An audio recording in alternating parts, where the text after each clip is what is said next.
¡Salida rápida! ¡Atención! Salida rápida, No me descuidé.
Elena Suárez, que vaya a hacer entrega de las medallas de bronce.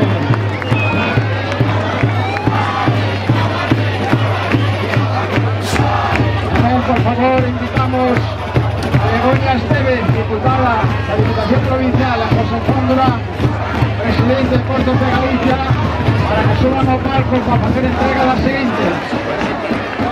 De Begoña Esteves, de José Juan Durán, por favor, suban los palcos.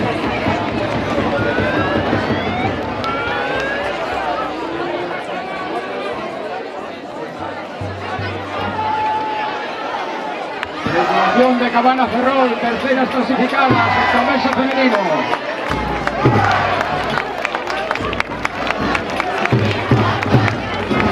Segundo clasificado, Lumar Guardo.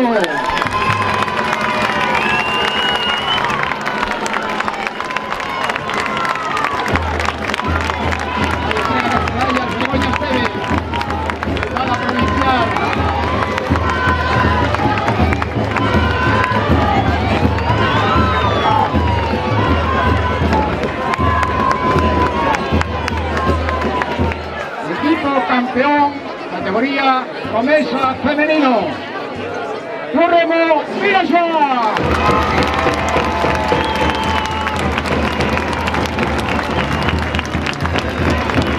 Vaya entrega las medallas por Juan Durán, presidente de Puertos de Galicia.